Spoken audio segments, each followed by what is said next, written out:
I faced a dilemma this week in how to prepare this sermon. The problem is, today is May 22nd. You'll remember that it is the day after Harold Camping announced on a billboard over our car park on January 1st that May 21st would be Judgment Day. The dilemma wasn't whether or not I'd have to give the sermon. I knew I wasn't getting out of the catechism. Harold warned that people still in a church, which he says is ruled by Satan, would not be raptured. According to him, Jesus doesn't want to hang out with us. So I knew we'd be here this Sunday.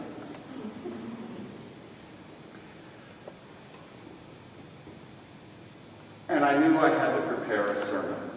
What I didn't know was whether we would need comfort after seeing family members and friends leave us behind and float up to Jesus. Or would we need encouragement to get on with life? Because Jesus wants spiritual fruit, not religious nuts. When I wrote this on May 19th, I didn't know the answer yet. But I decided to boldly step out in faith and trust that come Sunday, Harold and his followers will be pretty disappointed. So my sermon will not focus on comforting the afflicted, which we weren't, but afflicting the comfortable, which we are. In the past, I've shared some inside secrets of how preachers create sermons. Well, here's another one. Sermons are often the distillation of a collage of seemingly unrelated events during the week that then collide with the gospel reading for the coming Sunday. The point of impact is what I attempt to express. The gospel I read a week ago is not one I take comfort from. It is an affliction to those of us of a progressive bent. It is one of the 7 I am statements John has Jesus say. Instead of I am the good shepherd, the bread of life, the true vine, the door, the light of the world, the resurrection and the life, Jesus says, I am the way and the truth and the life. No one comes to the Father except through me.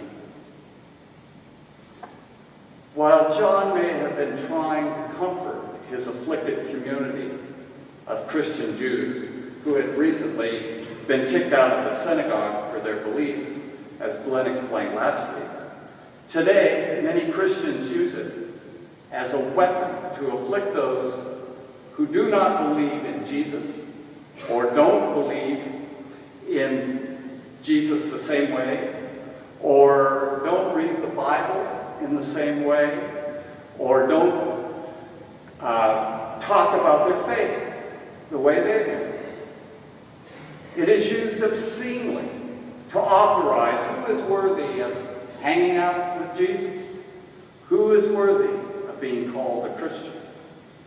Funny, that often means excluding people who aren't like us. Jesus, you want to hang out with Jesus? Don't be an atheist, a person of color, poor, or a woman, or gay. Certainly that's how Camping and his ilk see it.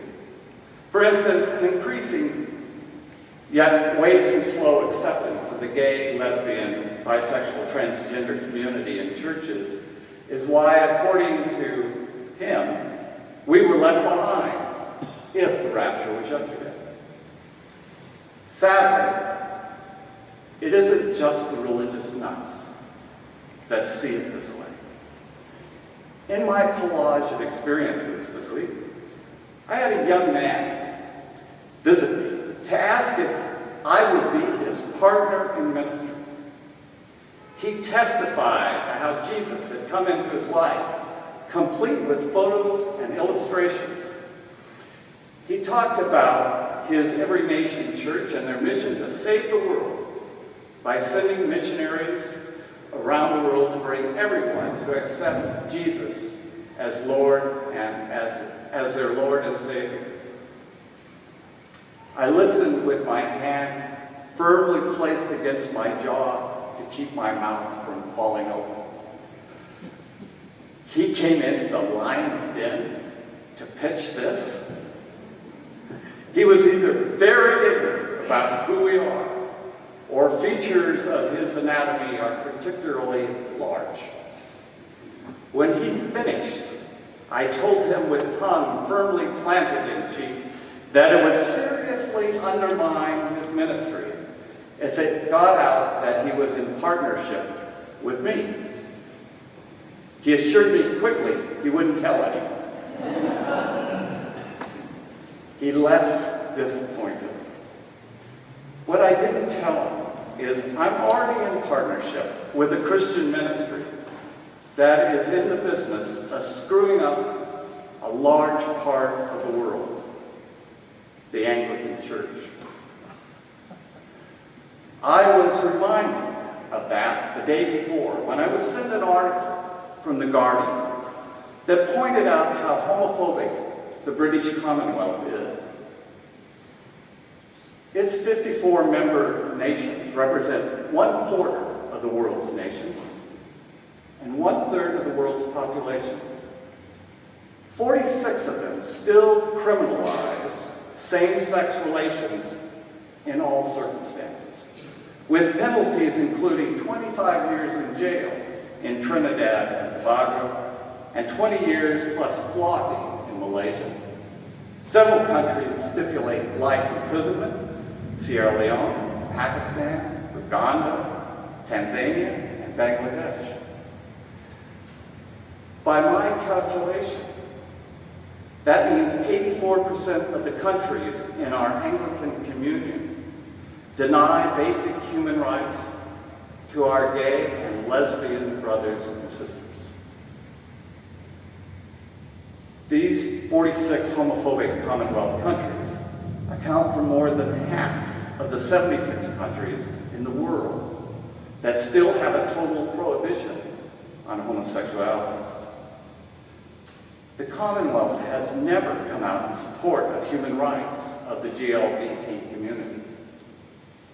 This is surprising, as the Commonwealth defines itself as a free and equal association of nations committed to the core principles of democracy, human rights, equality, non-discrimination, opportunity for all, liberty of the individual, and human dignity.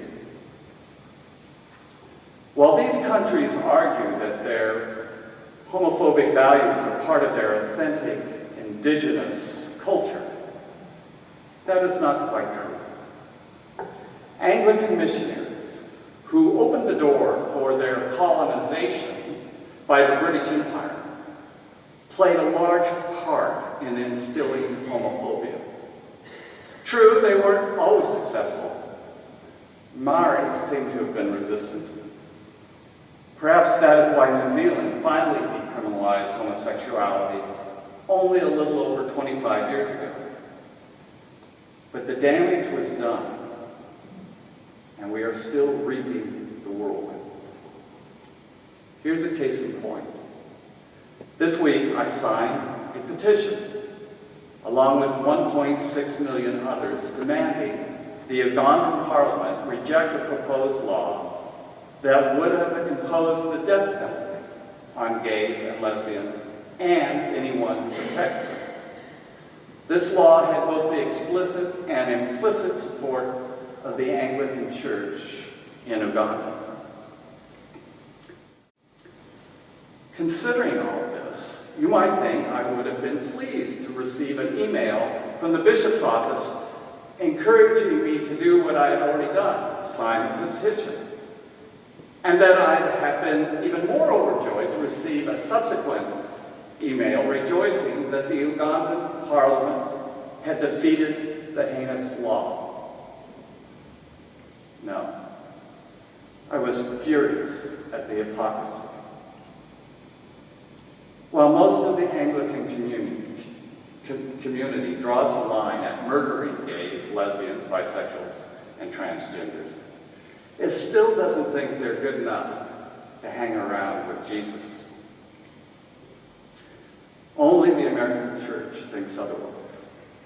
Every one of New Zealand's Pakeha bishops have complied with a dubious international moratorium to not ordain gays and lesbians in relationship as deacons, priests, or bishops until the whole church agrees. Bad chance of that happening in those 46 proudly homophobic Commonwealth nations. What makes it worse is that Archbishop David Moxon has smudged the fact that other provinces in the Anglican Communion and the Archbishop of Canterbury have no authority to mandate a moratorium in New Zealand unless the General Synod agrees. It has not. But Archbishop Moxon has urged newly elected bishops, including our own, not to offend churches in the rest of the communion by ordaining gays and lesbians. As a result, most New Zealand bishops will not even let a gay or lesbian candidate begin the discernment process, which takes 3 years before they may be ordained. Our bishops are voluntarily giving up their authority to ordain whomever they feel is called to priesthood, supposedly in the name of church unity. In truth, in Anglicanism, no other bishop or jurisdiction can tell a bishop who or who not to ordain. Nor does church law, what we call the canons, forbid them ordaining gays and lesbians. This conspiracy and deception by the symbols of unity in our church makes us all complicit in the violation of the human rights and dignity of a significant percentage of those with whom we worship. Saying sexual orientation disqualifies them from ordination denies not only their humanity, but gives aid and comfort to those who believe persecuting them is justified. It is a slippery slope from there to justifying murdering them. My anger was not cooled when at our staff meeting this week, Gino, our events manager, announced that after 5 years of waiting, he could not accept the humiliation any longer. He was withdrawing his request to begin the discernment process. He feels alone. The GLBT community doesn't support him. They can't understand why anyone would want to join our homophobic club. The church clearly doesn't support him when the bishop won't even answer his letters. Yes, he could claim to be saved and is now heterosexual, or he could hide his partner back in the closet and claim to be celibate, and maybe then he could go through the process. But that would require being as hypocritical as the church. That is a pretty high bar to get over. As a result, the church is being deprived of a man who has given nearly 6 years of his life to supporting our ministry at St. Matthew's, has completed a bachelor's of theology, has a brilliant mind, and is an equally brilliant preacher who, in my opinion, far exceeds his peers, who are all now ordained. Gino, you are a priest, whether the church chooses to acknowledge it. It is not you who are diminished by the church's resistance to your calling. So I'm left with what to do about it. I left active ministry once over this issue, disgusted with the hypocrisy. Should I do so again? I suspect that would please those who find me not Christian enough. I'm not sure I'd want to give them this satisfaction. Should I raise a bigger ruckus from within the institution just to annoy them. Yes, but will it do any good? Should I make public our shame? Perhaps. This week, I happened to read something Martin Luther King Jr. wrote in his letter from the Birmingham jail. Shallow understanding from people of goodwill is more frustrating than absolute misunderstanding from people of ill will. Lukewarm acceptance is much more bewildering than outright rejection. I no longer want to be tepid about this. I ask Jesus. I ask you. I ask the Anglicans of New Zealand. What is the way and the truth and the life? Isn't justice delayed justice denied? It is time to act, not just for me to do so, but for anyone who wants to hang out with Jesus. Camping was wrong. Today is Judgment Day.